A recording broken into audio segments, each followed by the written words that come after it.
students, through this live session, I want you to understand problems related to boat and stream.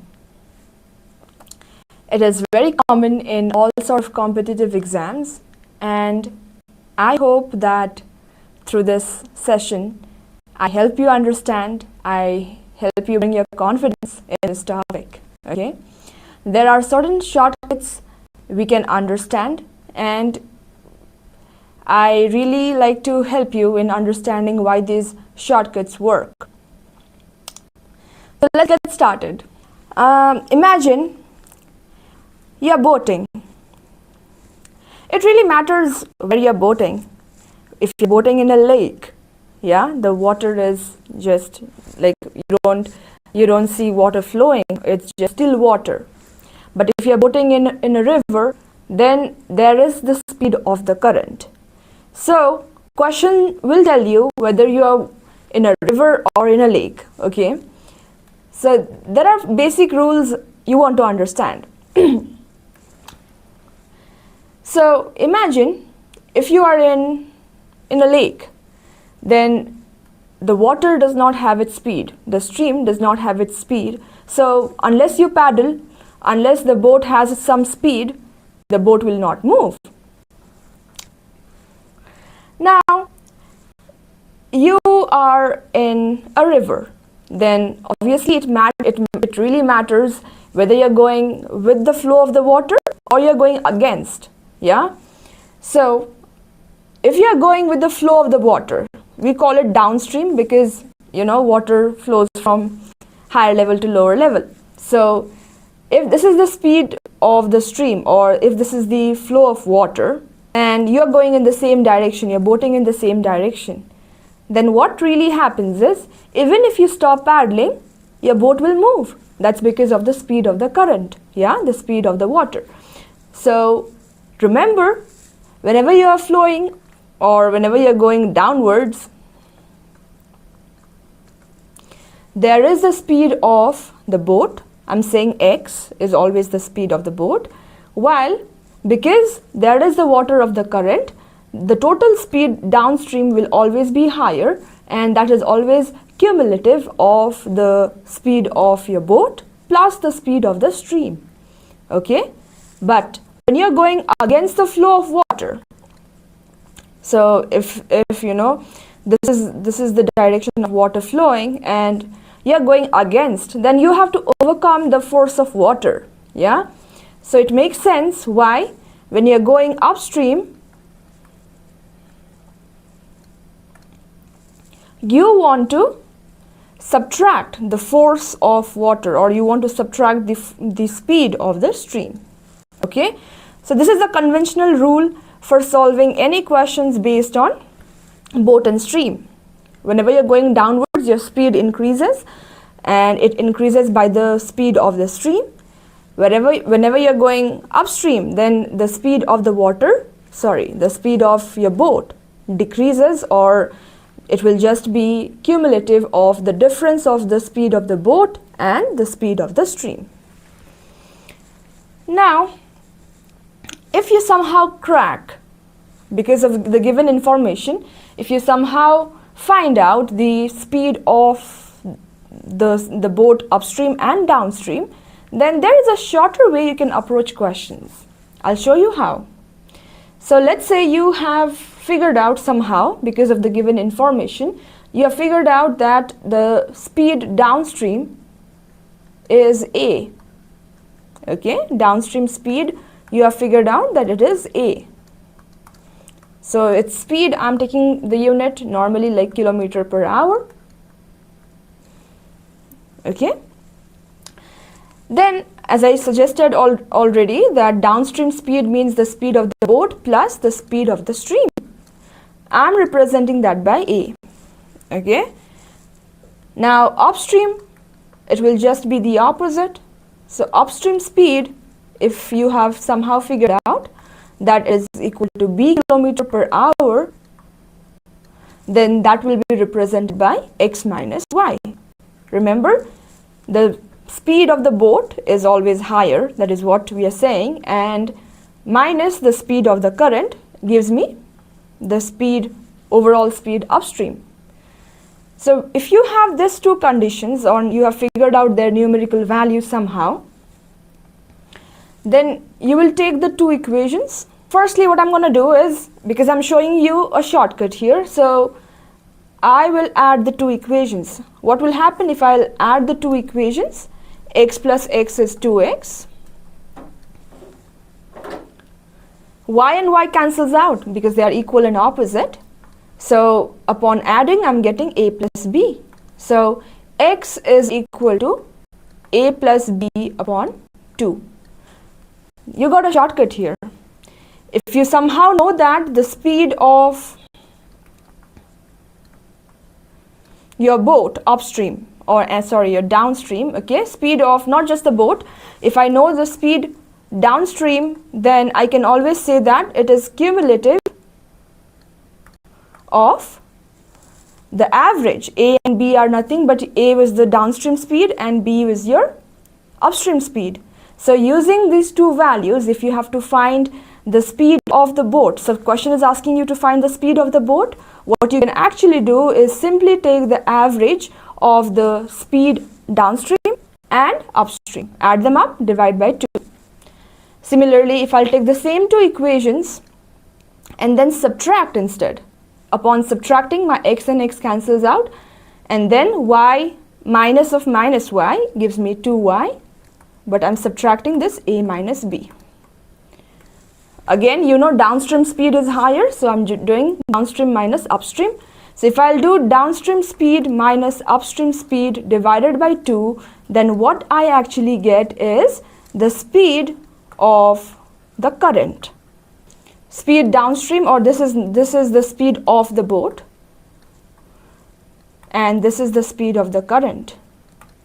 So I showed you two formula here, that if the question wants you to find the speed of the boat, then what you can really do is take the speed, downstream speed, upstream speed divided by 2, add them up and divide it by 2, of course. And if you want to find the speed of the current, then you should take the difference of the two speeds, downstream speed minus upstream speed, and then divide it by 2. So these two shortcuts, they are actually shortcuts because this is not usually told in school, okay? In school, if you're solving questions like this, then we always do in two variables.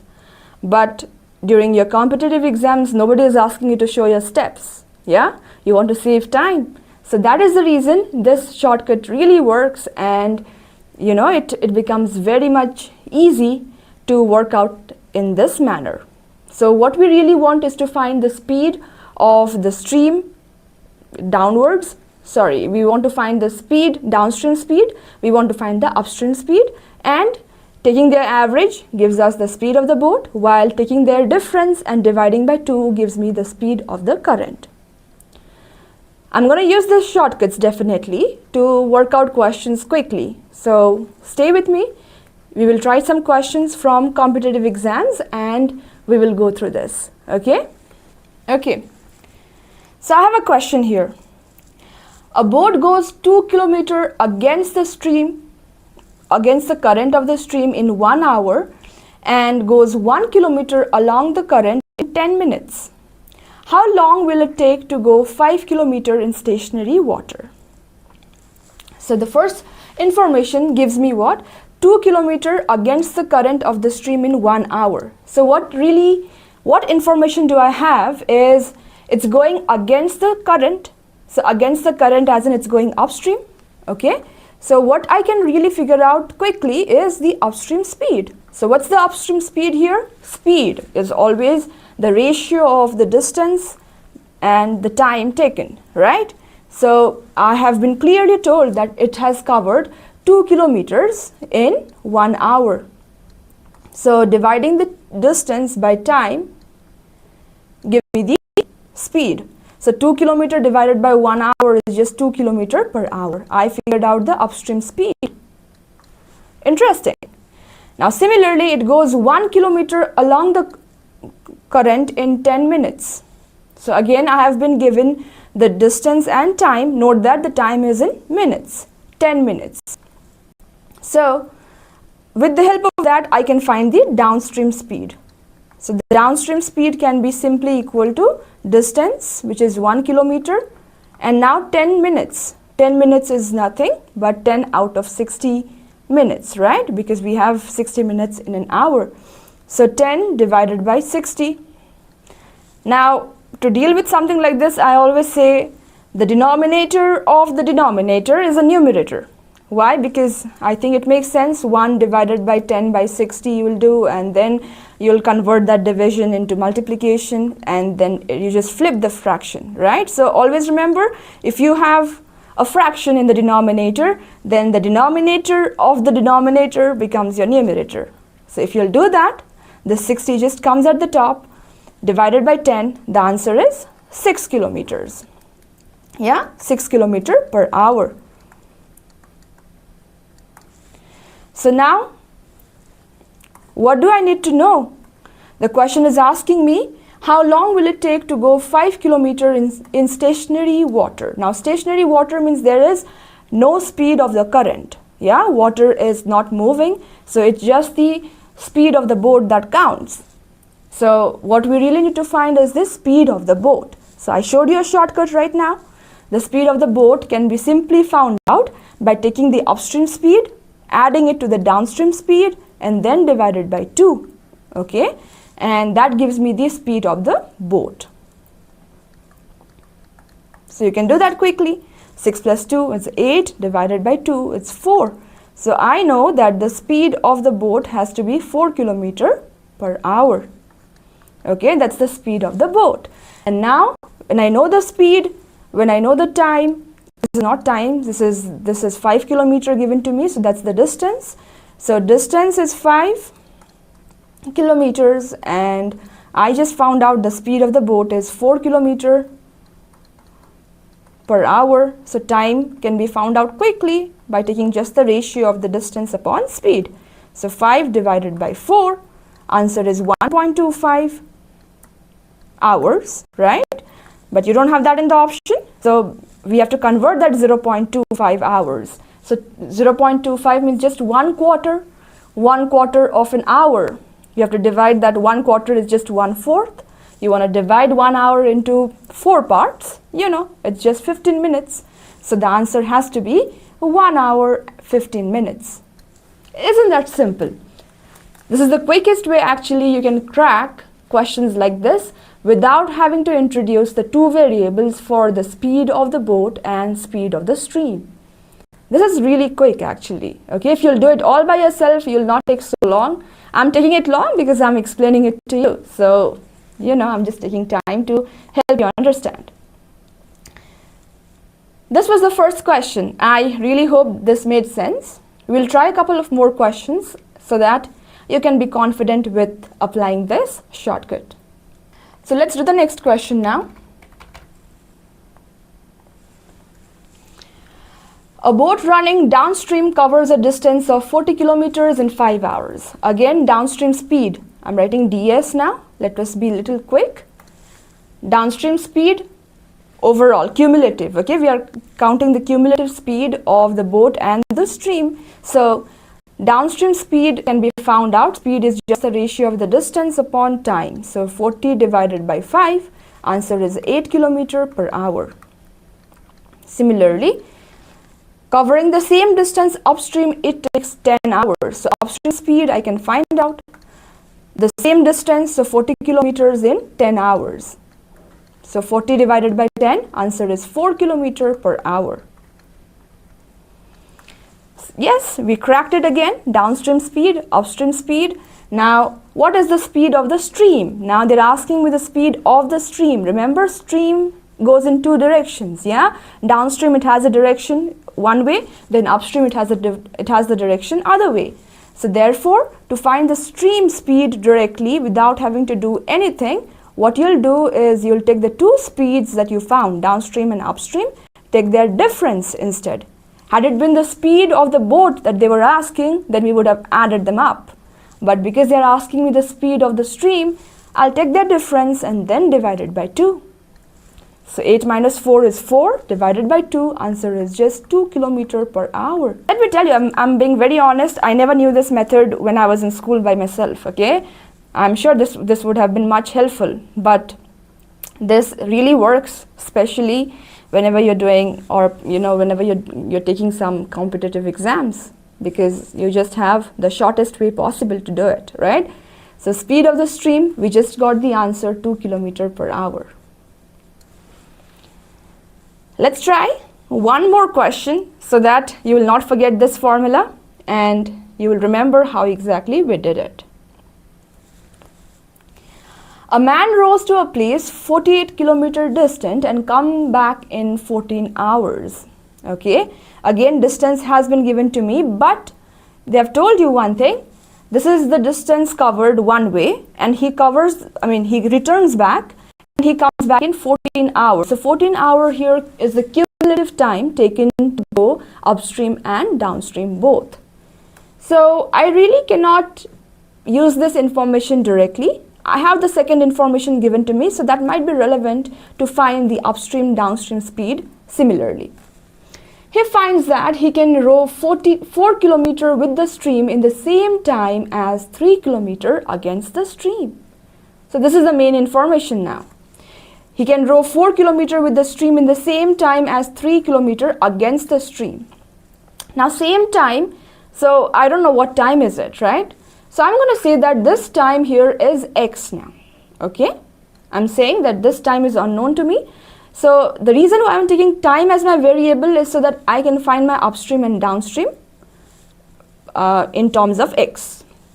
So 4 kilometer with the stream, as in downstream speed, again will be distance covered 4 kilometer in x hours. We are saying x hours here because this question is a little different. We have a different approach style here. Against the stream, it's covering 3 kilometer but in the same time. So upstream speed will simply be 3 kilometer against the stream. So the time taken, as we are saying, it's x. So we have found the downstream speed and the upstream speed. Now we will use that first information given to us.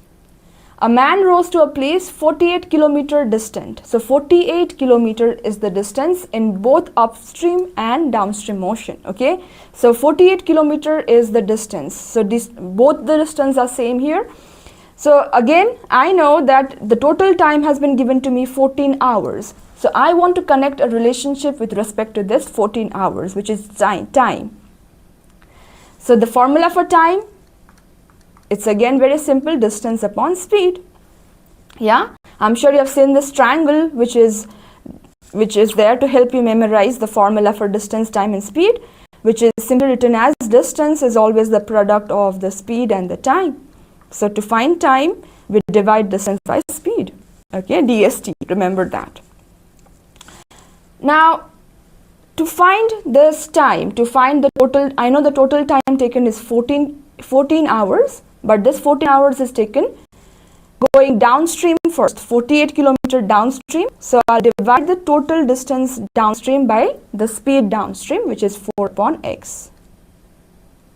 Okay, plus again 48 kilometer upstream, I'll divide by the upstream speed.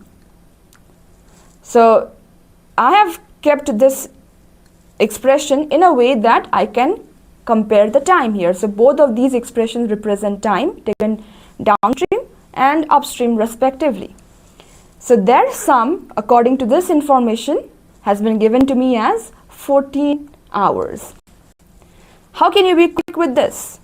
48 divided by 4. Now 4 is a denominator here, so denominator can be cancelled out with the numerator. 12 times 4 is 48, while 3 times 16 is 48. Again, use my logic, denominator of the denominator, numerator.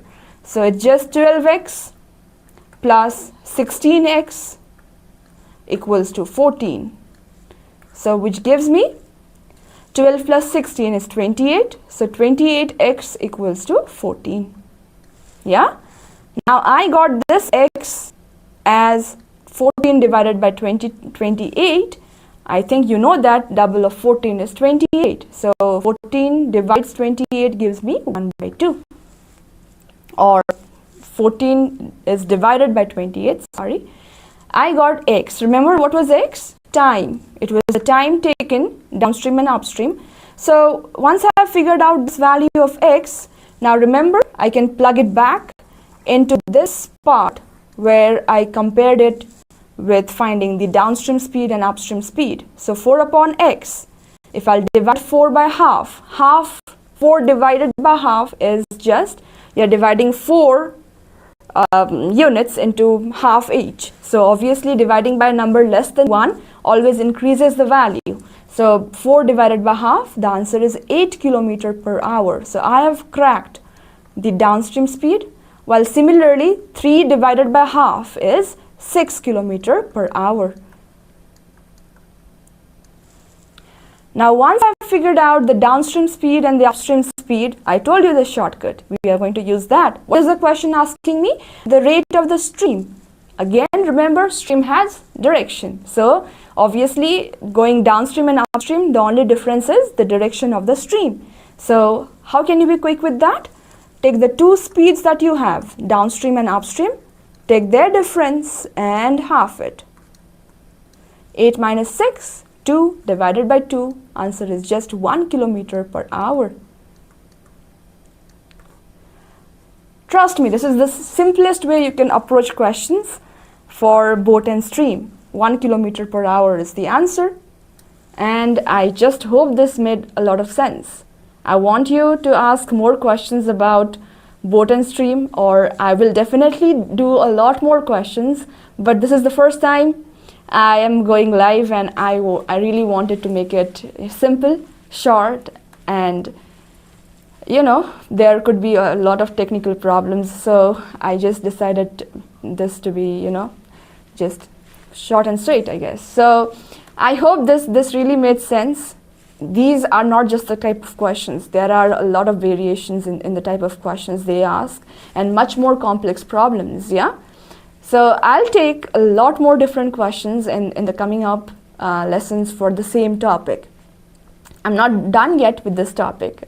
So I hope this actually made sense. I hope you have understood something from this session, and we have a lot more live sessions coming up in future regarding different topics, like the basic ones. I want to cover them first, like percentages, your compound interest, simple interest, and a lot more. Yeah, you can always ping your questions, whatever problems you have faced, or what kind of questions are, you know, problematic for you. You can always share, and through this channel I'm here to help you with any sort of problems you have regarding any topics related to math.